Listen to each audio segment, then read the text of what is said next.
Сәлеметсіздер ме балалар? Бүгінгі сабаққа қош келдіңіздер. Бүгін біз сіздермен 83-ші сабақ құстар тіршілігі тақырыбын өтеміз. Бүгінгі сабақта мәтіннің мазмұны бойынша сұрақтарға жауап бересіңдер және де кейіпкерлердің іс-әрекетін бағалайтын боласыңдар. Олай болса балалар, сабағымызды бастаймыз.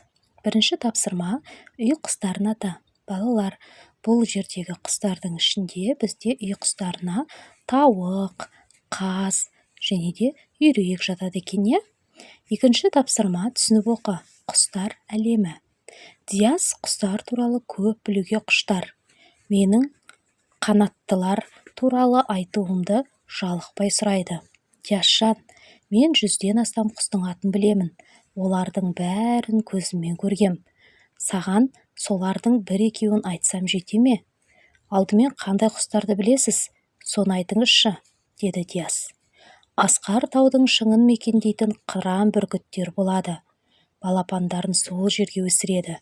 Балапаны қанаттанған шақта сонау шың басынан төменге итеріп жібереді. Ұшып бара жатқан балапанның шаршағанын көрсе, арт жағынан қуып жетеді, бауырынан көтеріп көмектеседі. Қыран бүркіт 2000 метр биіктіктен жердегі тышқандарды көреді. О, ғажап, деп таңданды Диас. Ал олар балапандарын қалай асырайды? Қыран бүркіттің күш қуаты 2 аяғында.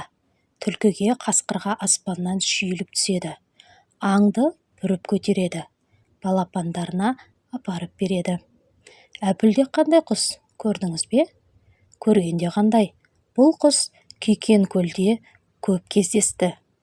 Таң сәріде және кешкілікте көл маңында шағала шаңқылдайды. Барқылдаған үйректердің дауысы естіледі. Әупілдек те әуп деген дауыс шығарады. Ауыр жүкті көтере алмай жатқандай, немесе көлдің суын бір-ақ жұтамын дегендей әуреге түсті ме деп ойлайсың. Балалар, мәтіннің авторы Нығметжан Әбенов. Енді осы мәтінге байланысты берілген сұрақтарға жауап берейік. Бағала. 3-ші тапсырма: қыран бүркіттің балапанын тәрбиелеуі туралы пікіріңді білдір. Өте қатал, ұнамайды.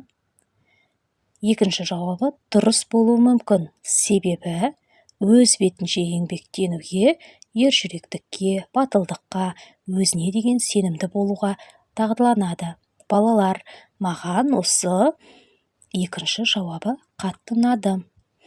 Олай болса, 4-ші тапсырмаға назар аударыңыздар. Құстың әупілдек деп аталу себебін түсіндір. Балалар, құстың әупілдек деп аталуының себебі ол әуп деген дауыс шығарады. Сол себепті оны адамдар әупілдек деп атап кеткен. 5-ші тапсырма: бүркіттің күш қуатының сипаттамасын көшіріп жаз. Қыран бүркіттің күш қуаты 2 аяғында. Түлкіге, қасқырға шүйіліп түседі. Аңды бүркіп көтереді. Қорытындыла.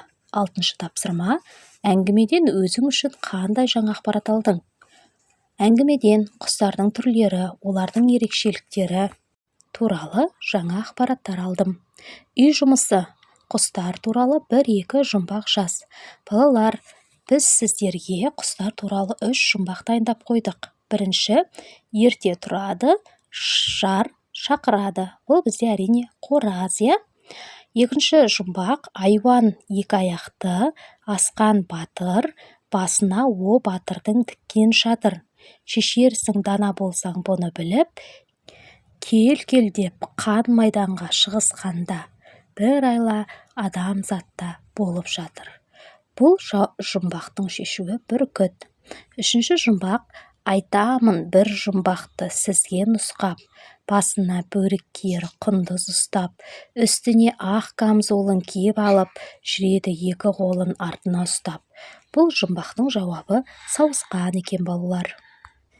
Балалар, осымен біздің бүгінгі сабағымыз аяқталды. Сабақ сіздерге түсінікті болды деген ойдамын. Егер де сабақ түсінікті болса, лайк басып, сұрақтарыңыз болса комментарий бөліміне жазып өтіңіздер. Каналға тіркелмеген болсаңыздар, Зерек бала 2 каналына тіркеліп, колокольчик басып қоюды ұмытпаңыздар. Олай болса балалар, келесі сабақта кездескенше сау саламатта болыңыздар.